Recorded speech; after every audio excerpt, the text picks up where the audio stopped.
So this is an interesting new development. There's always like a Game Boy gadget each year. It seems like it's going to possibly come out. All right, so Hyperkin is talking about and pushing what the push it. Bow, wow, now, wow, wow, banana, wow. Banana wanna? Okay. The Hyperkin Ultra Game Boy. So it's the Hyperkin Ultra Game Boy. This thing's interesting to me for a few reasons. What is it, Ian? Well, it's a recreation.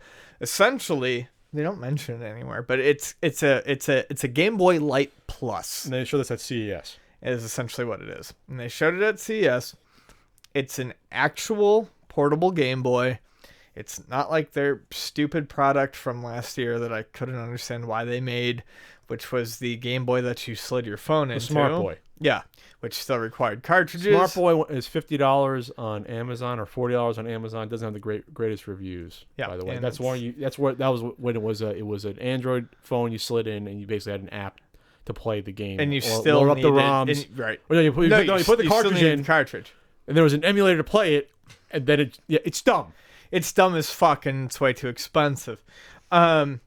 This is an actual Game Boy clone. All right. It has an aluminum body, which this article is all like, oh, it's going to take forever to see any damage on this. And it's like, well, no, it's coated in silver paint. You're actually going to see that damage pretty fucking quick, guys. Anyways, so... That's a little uncalled for, that aggressiveness towards the article writer. Oh, I mean, the article writer's probably a good person, but it's just like... LCD backlit display, Ian. Right. That's good. But the weight should be interesting. I'm just saying metallic paint is not... It never holds up. Ian, let them enjoy what they saw at CES. Okay. They're in Vegas. You know, they just lost $100 on blackjack right before the writing this But article. they're drunk on free alcohol. Okay, I get it. They don't give out that much alcohol at fucking casinos unless you're a high roller. Anyway. Someone's got a Camelback if they're smart.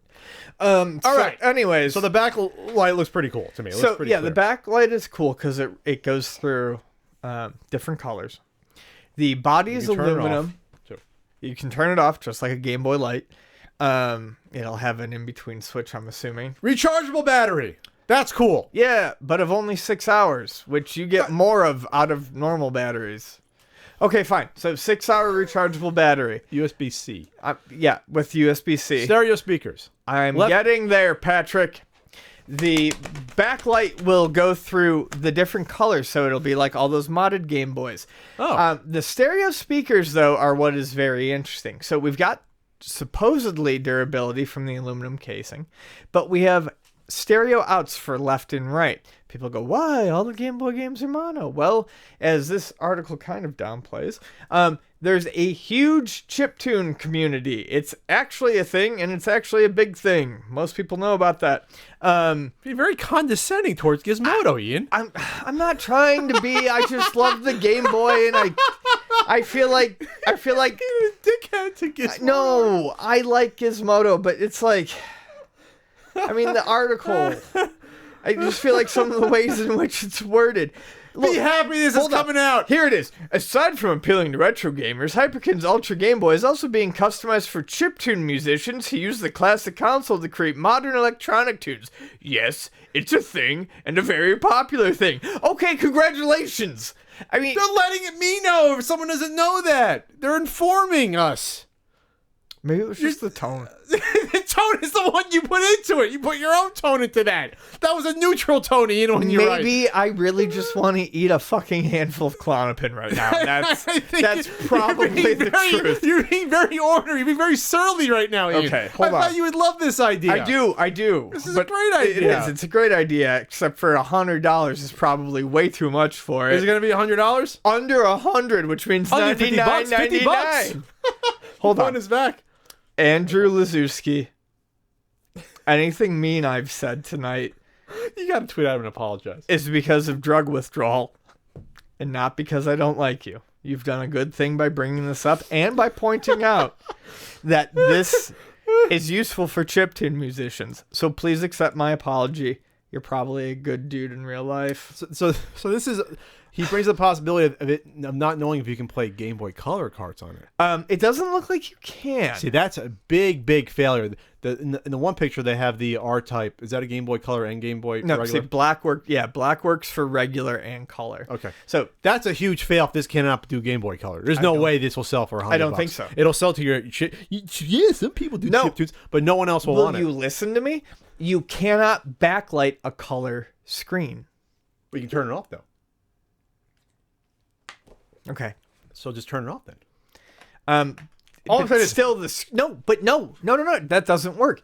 You cannot backlight a color screen, meaning you would not. Oh, be you able can't to, do the tech. You can't do it. You can't. Is as far as it's known, there is no way to backlight a not that I've seen a traditional Game Boy Color screen. Oh, there has been a way.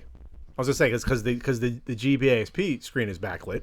Yeah, That's different tech though. but I think that's different tech. Yeah. I think they're basically mimicking God damn it, Ian. Game Boy Light with some pluses. That's the only thing I can assume is that it's because the original Game Boy Color screen is so hard to. I cannot wait to get the new microphones going because we'll now have this buzzing sound. Okay.